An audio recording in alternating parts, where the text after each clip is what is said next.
In Pennsylvania, an autopsy confirms a student killed during a hazing died of blunt force trauma. He was forced to carry a knapsack filled with sand as members of his fraternity repeatedly tackled him. The school, like so many others, was unaware the hazing was taking place. Here's Brian Moore. At this house in the picturesque Pocono Mountains of Pennsylvania, an ugly and apparently unintentional crime.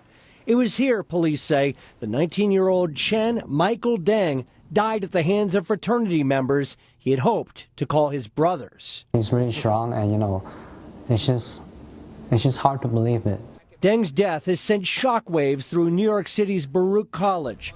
It's known for its business school, not its fraternities. I visited friends at Penn State, Albany, Rutgers. They have like real Greek systems. I mean, I'd never really seen anything crazy here now. Investigators say Deng was one of about 30 members and pledges of the Pi Delta Psi fraternity who traveled about 160 kilometers for a weekend event at this rental house in eastern Pennsylvania.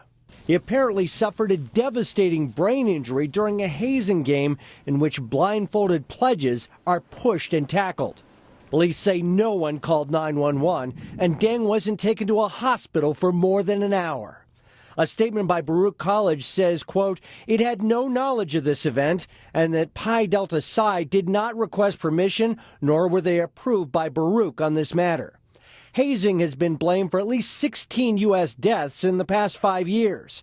A dozen people have been charged with manslaughter in the 2011 hazing death of a drum major for the Florida A&M marching band. 38 sued for the alcohol poisoning death of a 19-year-old Northern Illinois fraternity pledge. Typically, colleges and universities don't know that hazing is going on until something serious like this happens. The first thing that requires is to understand what the problem is. Is this happening on our campus? How much is it happening? When is it happening? Now Baruch College is part of a sad but growing fraternity. Schools where hazing has taken a tragic turn. Brian Moore, Global News, Washington.